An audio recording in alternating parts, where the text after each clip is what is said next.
When we say GitLab is a fantastic company, the results are really amazing. And maybe that's a good first question. What do you consider to be your best result?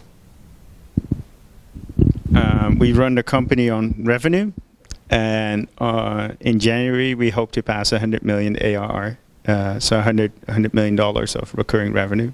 I think that's the best result, and that's growing at above. It's more than doubling every year. And if I'm not mistaken, you're also very ambitious for the years after, because 100 million sounds fantastic. It's fabulous. I can't remember one of the other startups here having reached that. But the plans are even more ambitious. Yeah, November 18, 2023, we want to be at $1 billion of revenue and cash flow break even. Cool. And by that time, you will be a stock exchange listed company? Hopefully. Our plan is to go public next year. Okay, so you say IPO coming up next. If the IPO is coming up next, why are you so relaxed now? Well, because I don't do my best work when I'm super anxious. There's always things going right and things going wrong in any company, and especially in a startup. So, you're responsible for how you react to things, not so much whether they're going right or wrong. And I think that's. In the beginning, I wanted everything to be perfect, and when something was off, I got super annoyed by it. But at scale, there's always things going wrong. So it's much more what your role is and what you do about them, and making sure you're not too reactive, but that you're trying to create the conditions for things to get fixed. Like, don't fix the incident, but fix the underlying cause. Yeah. You were talking about the role. How do you see your role through time? I mean, you established the company in 2011, if I'm not mistaken. We're now 2020 almost, in 9 years' time. From startup co-founder to, what do you consider to be your role now? And even more importantly, what have you stopped doing? Yeah, so my role right now is CEO and chairperson of the board. In the beginning, 2011, Dimitri founded GitLab, the open source project. 2012, I started doing it, and I started doing it by myself. I started running GitLab.com. So the first year was just keeping GitLab.com up.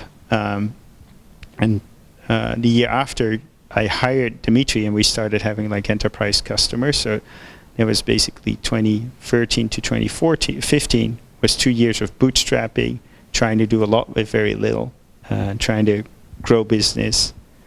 After Y Combinator in 2015, we started growing a lot faster. So then it's no longer, costs matter a bit less. You still want to be efficient with your money, but it's all about growing really fast and making sure that goes well. So it's the classic thing is triple 2 years and then double 3 years after that. So then it's all about growth, there's a lot of turnover in the executive team as you scale. So making sure you have the right executive team at every phase. Right now, then I needed to learn to delegate. So last 2 years I've been delegating a lot more, up to the point where I delegated almost too much, where people say, oh no, come back in, we want to hear your opinion too. And now for the coming years, I want to focus more on training, on leadership training. We have a lot of materials, but I want to make sure that we are sure people consume them and reflected on them, and all. So testing and discussing those materials in smaller groups is going to be a focus of me. Yeah. And do you see a lead role for yourself when you consider the IPO next year? I mean, is it going to be your roadshow together with your?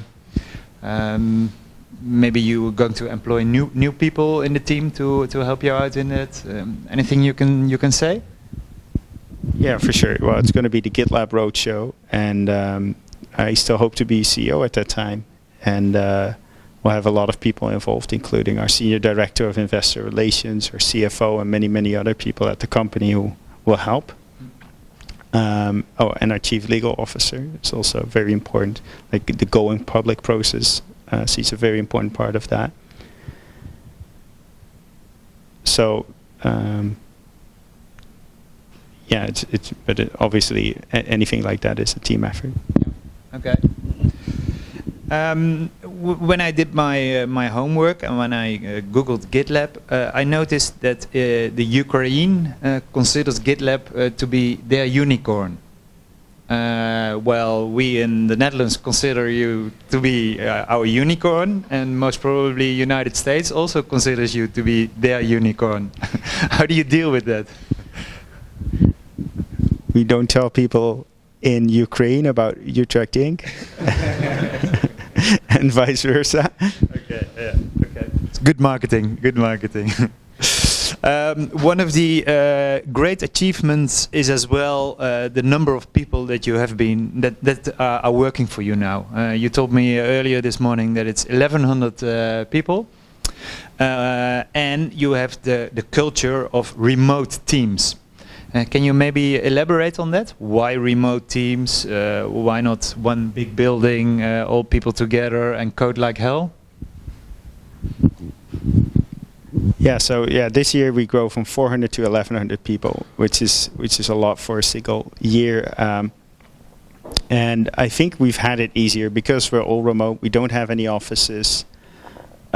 We've always been very diligent in writing things down and recording things, recording materials.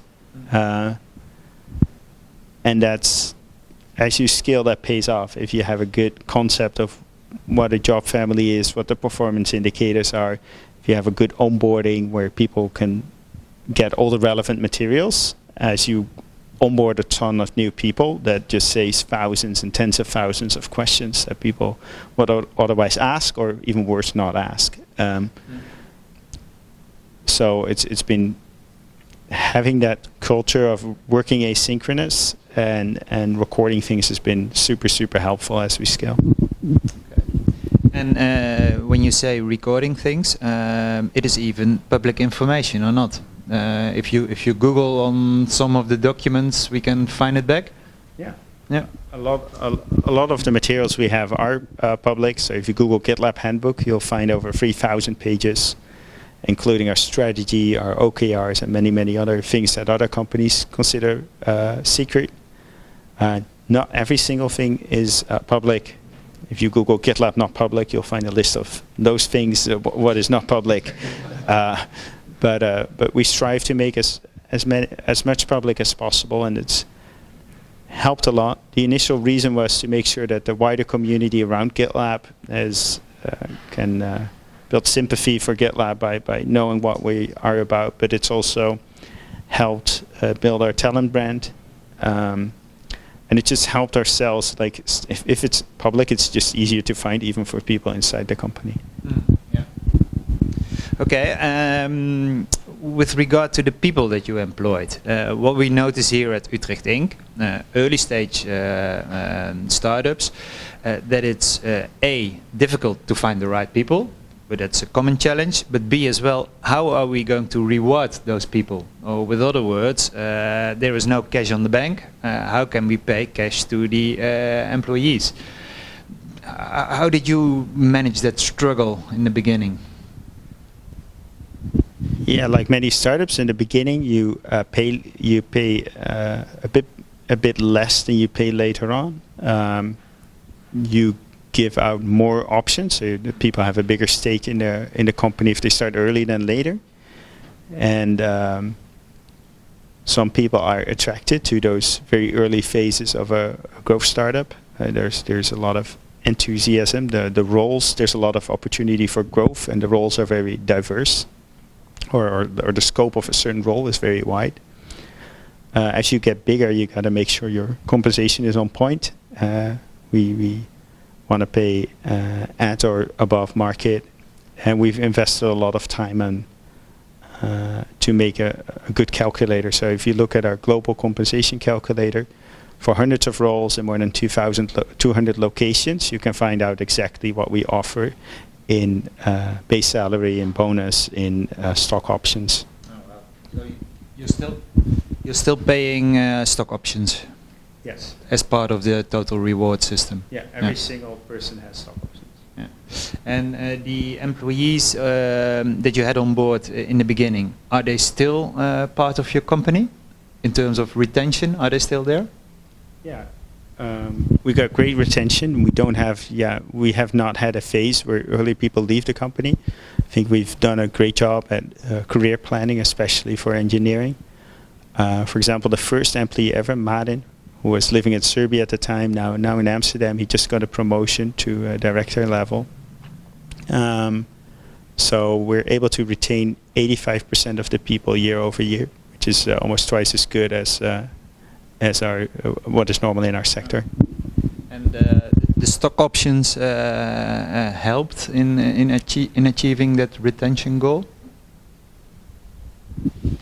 Yeah, I think they certainly helped. Although I think that outside of the US, they're generally undervalued by people, and we could have given less stock options to people outside the US.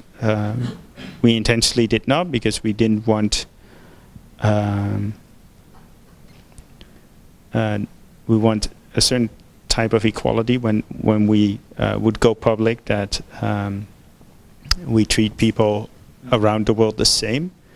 But I think financially that is not that is certainly something worth considering, and it's logical, but a bit sad to see that because there's not been a lot of very successful startups in, for example, Europe, that people don't value the stock options appropriately. And we now have a calculator on every job family, but I would have loved to see that one earlier. But still, we're the only company that gives you a calculator, like, if this is the outcome of GitLab, what will my stock options be worth? Okay, and taking into account tax schemes in different countries? No.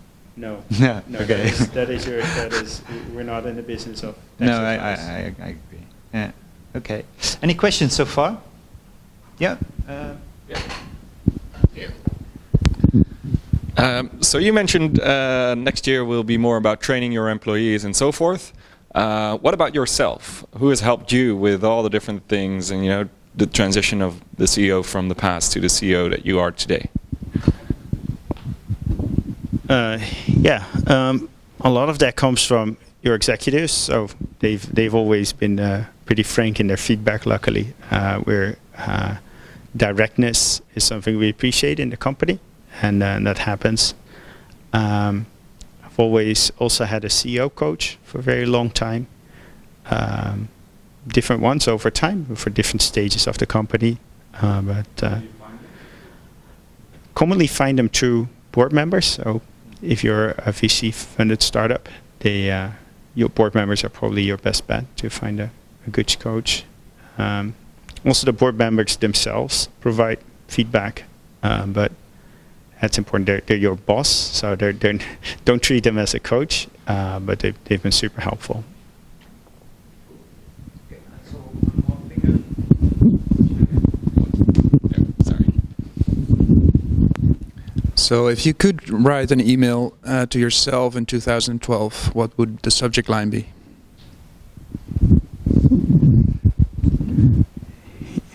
To do this GitLab thing, and there's a market for it. And if it was a bit more extended email, I would invest a bit more in GitLab.com early on to make sure it's as good as your self-hosted product.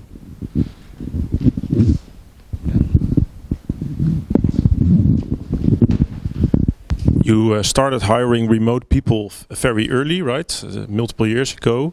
How did you make sure they delivered to promise then? I mean, how did you meet them before, or was everything digital? How did you get them motivated? Yeah, we've always been a remote company. The only exception has been the 3 months during Y Combinator, where we all lived in the same house in Mountain View. But other than that, like my co-founder was in the Ukraine, I was here in Utrecht, and the first employee was in Serbia. So it's always been a remote company. There's all the interviews have been like through like video calling, nowadays Zoom. And motivation, I don't think we're different than any other company in that regard. I think if you can have a conversation about something in person, you can also have a conversation about the same subject via video call. I don't think it's that different. And I think what's motivating is knowing very clear what your goals are, how to get to them, and having team members you can relate to and that are supportive of you. Some of our teams now are doing team socials for once a week. They hang out for an hour with just the team. But also, for example, 4 days a week, there we do a company breakout calls where you just meet a few other team members and have a topic of discussion, like what's your favorite book or something like that.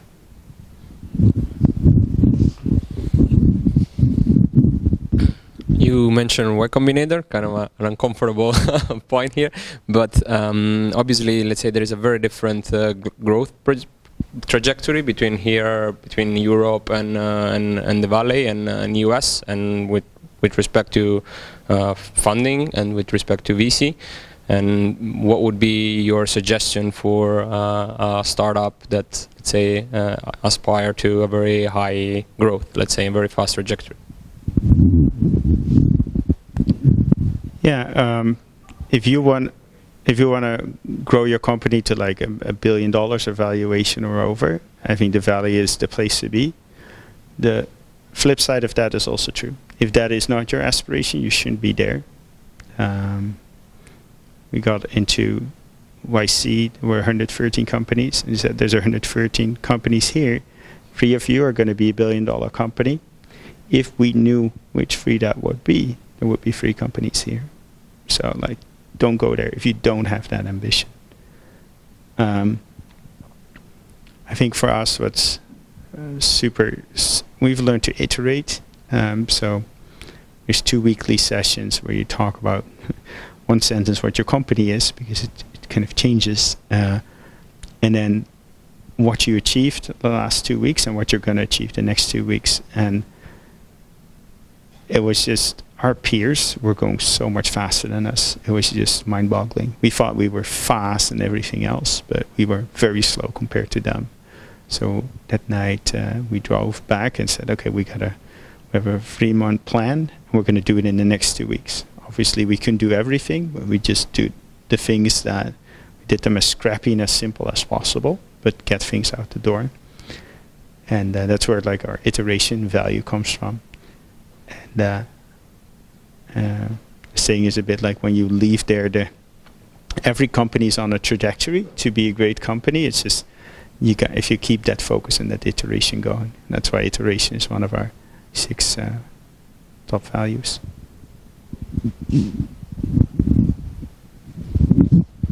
Okay, hi. As a student, I was wondering, I don't have any business and management experience, and let's say that I have an idea of a service or a product, and I have an early implementation of it. Would you suggest to go on with the implementation to arrive to the final product and then try to search for a team for developing a startup, or to already start to build a team that it can help me with then developing the startup? I would say neither. I would find a customer. And in order to iterate, you need to have something. Iterate doesn't mean changing stuff. Like changing stuff is changing stuff. Iteration means having someone actually use it and give you feedback. So as long as you don't have your product in use by someone, you're not iterating. You're just messing about. So get a customer, and then if you have a customer and they like the product, then soon you'll be overwhelmed by all kinds of demands and requests that they have, and that's when you know you have to get a team to fulfill those quicker.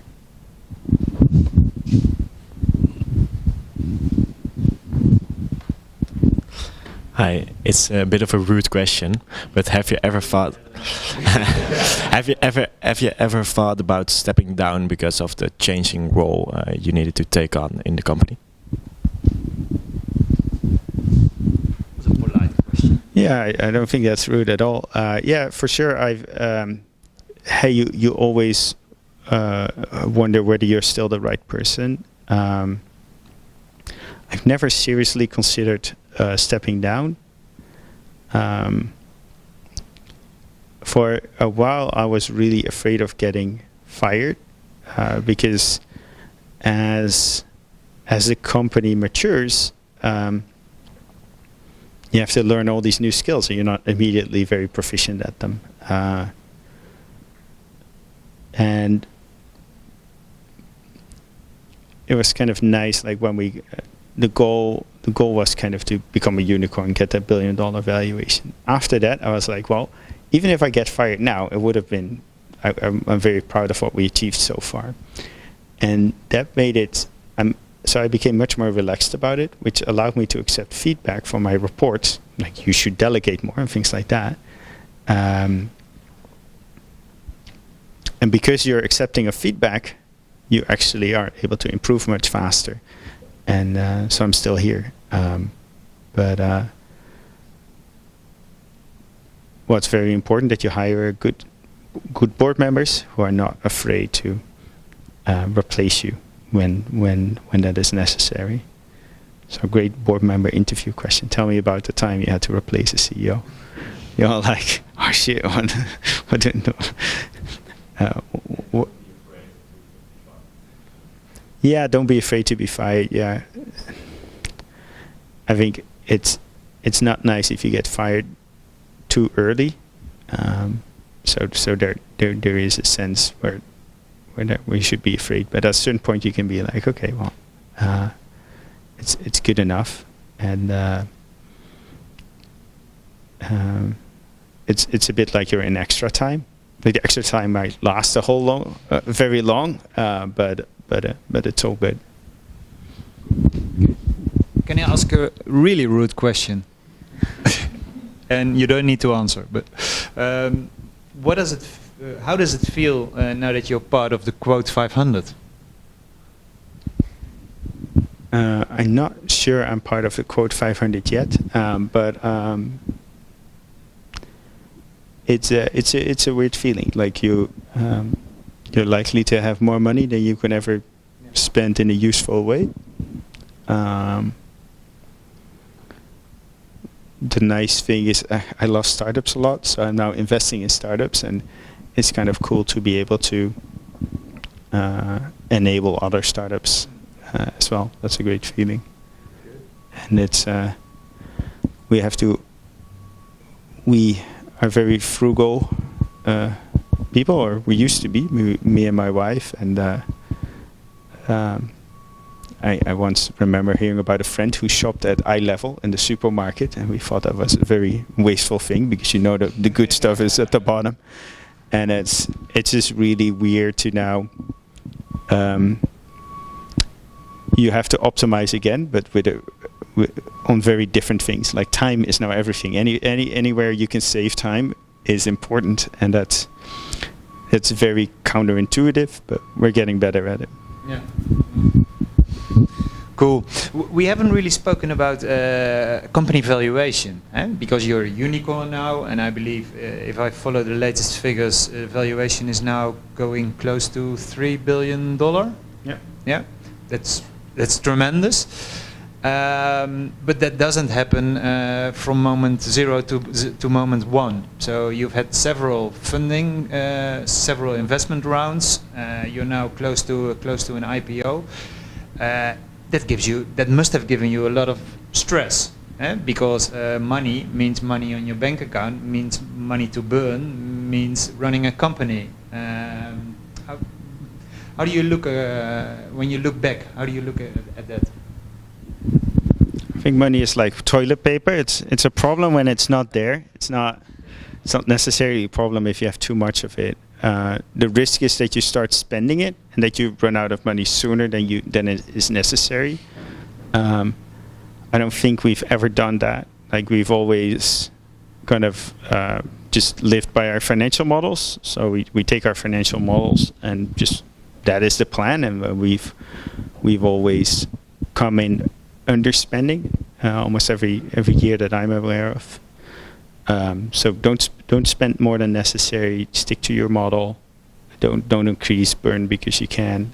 And then we've always made sure not to run out of money. So we've always fundraised relatively early. That dilutes you more. So me and other people in the company could have owned 50 or 100% more maybe if we would have like really winged it. The problem is that what you tend to do is you get close to running out of money and you kind of chicken out a bit and take your foot off the accelerator.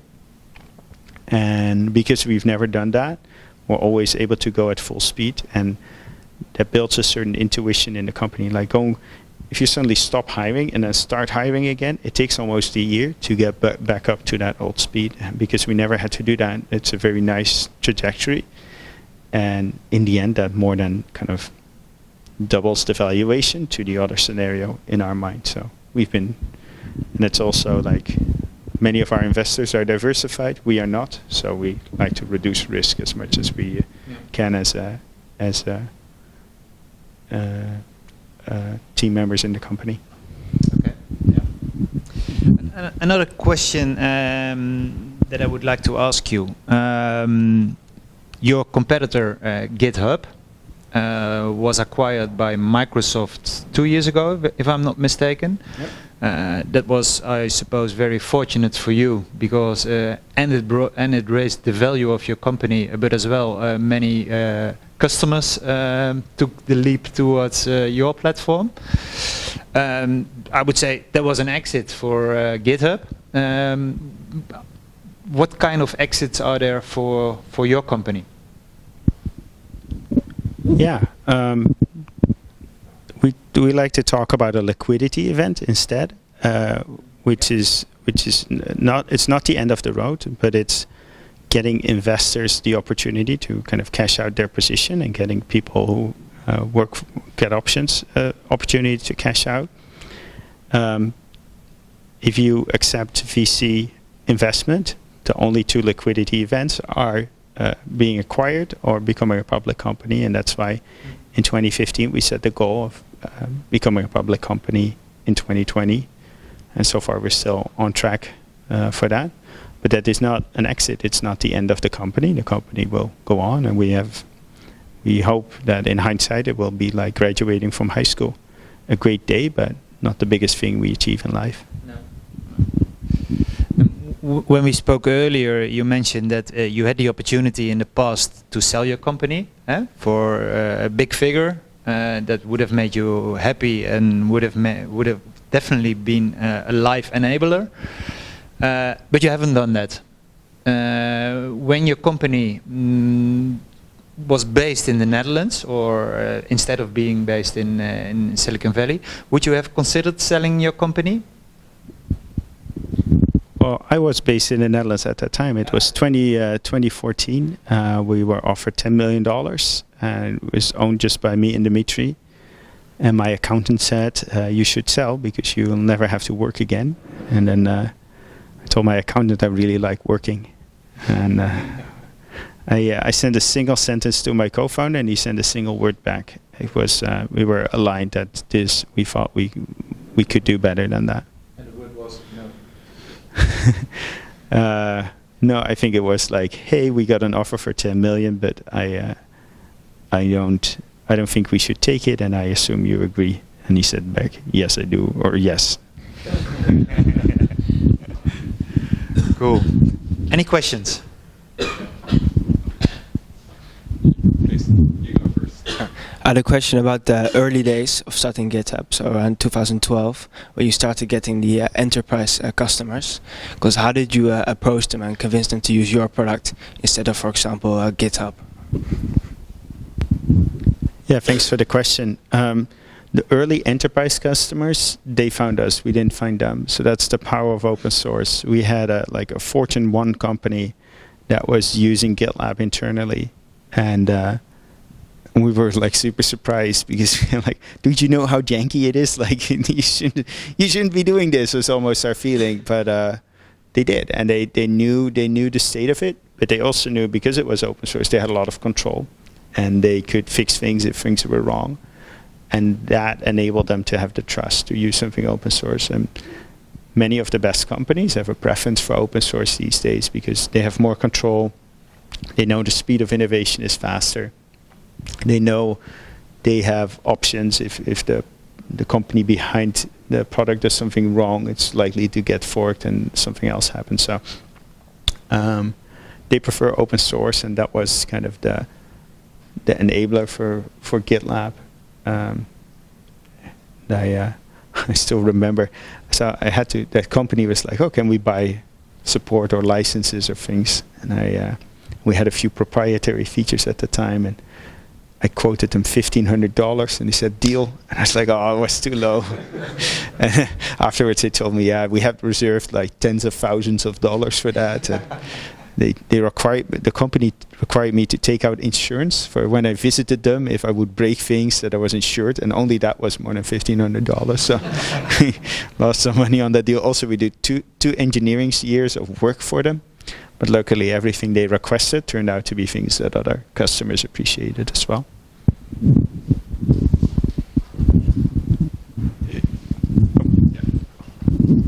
Just want to follow up on the open source topic. So if you're pitching the open source way of working to executives, what are your main arguments to them?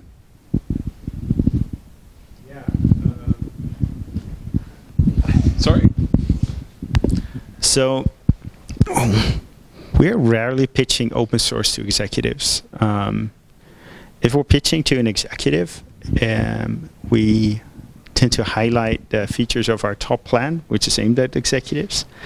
And it's like, hey, how good would it be to get a company-wide overview of all your initiatives in a way that breaks down to the individual work, but have like an overall view of everything that you're innovating on?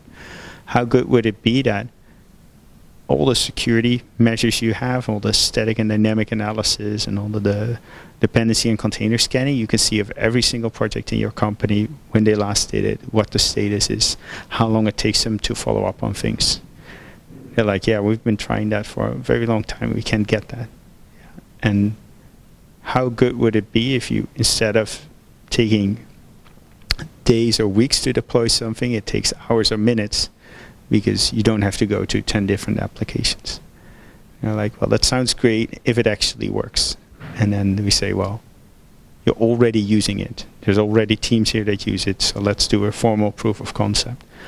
But the way open source comes into the conversation is, hey, your people are already using this. And that's they love seeing that kind of that bottoms-up adoption. That's validation that it's a real thing. So it gets us an audience, and it gets us a legitimacy. At the executive level, they tend to not care about these other attributes of open source. That's more in the middle management. Yeah. The follow-up question may be for them, what is the change management now required to implement this? Yeah, and there you mainly go to case studies or examples. And Goldman Sachs thought this would take 6 months to get to first 1,000 developers on the platform. It took 2 weeks to get to 1,500, and we were at 5,000. So like, it's open because we won't say open source, but because it's self-serve. There's no big change management. We have professional services. The main thing they help with is getting the data out of the old system, because that's the hardest thing. But GitLab has like convention over configuration. It guides you on the right way to do things.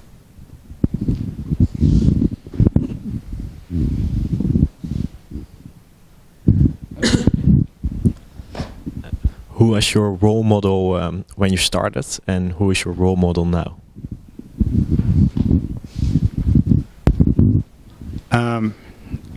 I don't believe in role models per se, because like every person has like good and bad things about them, and so you should learn from the good things and maybe from the bad things, but we shouldn't idolize a person or a company.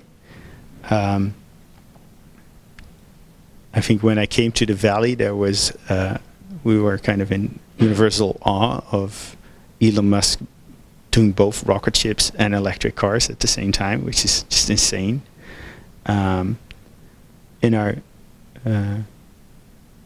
our company values, we quote a lot from the Amazon values. We don't universally think everything Amazon does is great, but we do think there's a couple of values we really admire, especially their frugality and their customer obsession. So I think those companies and leaders have been an inspiration.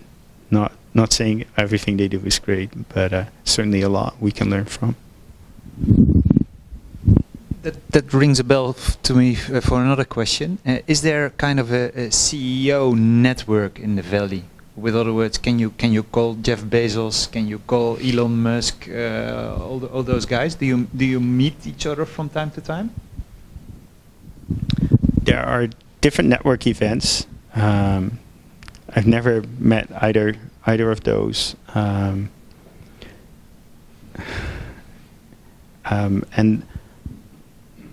there are like retreats or networking events commonly organized by investors, like August Capital, one of our investors organized a lobby event. Iconic organized an event recently as well, and there you meet CEOs of other like unicorn startups, basically.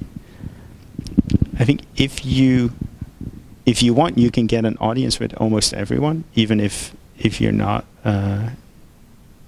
running a company. But it just depends on what you want to what do you want to achieve in the meeting.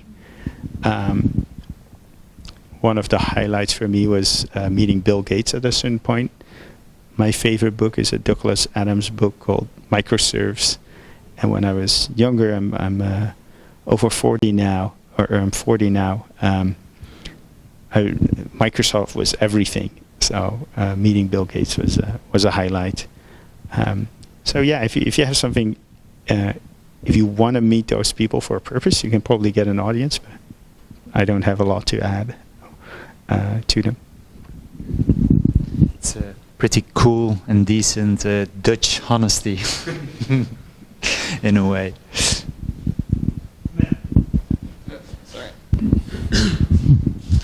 So I was wondering, in this 10-year trajectory, what was the most fun you had? Which phase did you personally found the most fun?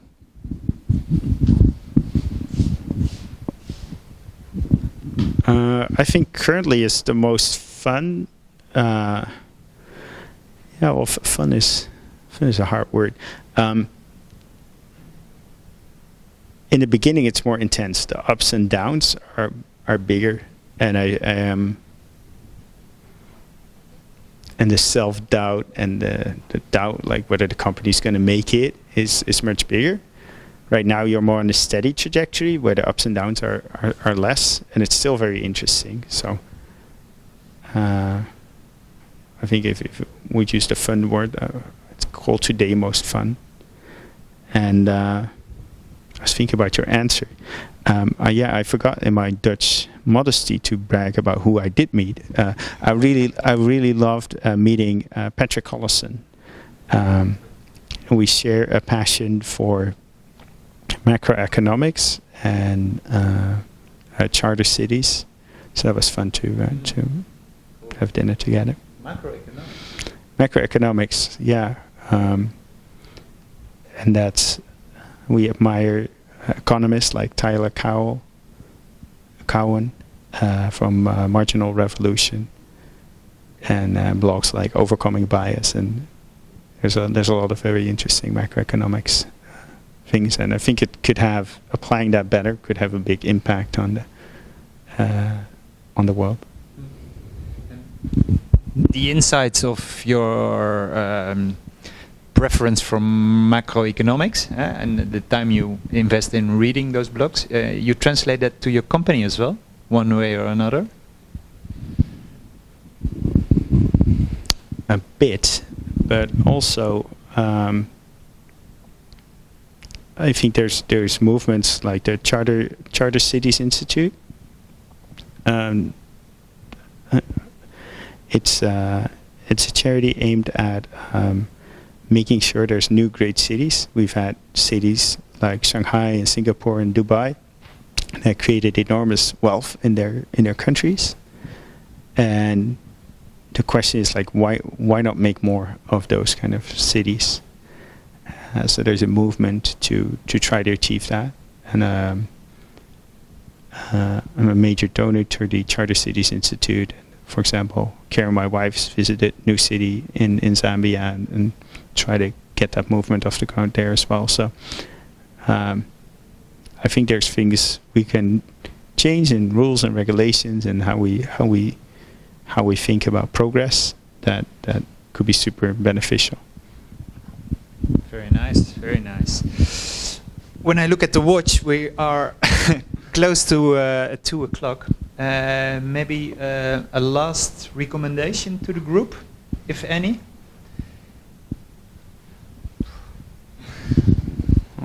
All advice is context dependent. I think we touched on something earlier, is that if you have investors, send an investor update every month around the same time with what you need, who you want to thank, core financial metrics, highlights, lowlights, and what the schedule is for next month. I think that's great discipline, and I think that's sending them on the same time every month will tell them a lot about how you run your business. And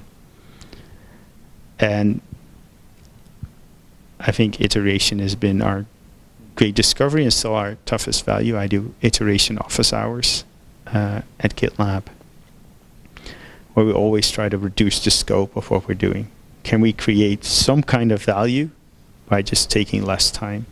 And that's one of the most important questions. Can you get something out there for a customer or user to give feedback on?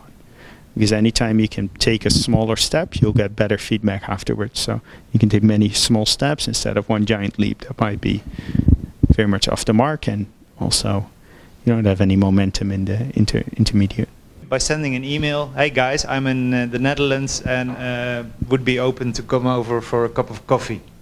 And that ended up in a 3-hour session with many startups, with many advices and a lot of positive energy. So big round of applause, and thank you very much. Thanks for having me. It's inviting myself was something I wouldn't have done before going to the US. So some of that Dutch modesty we all have to unlearn.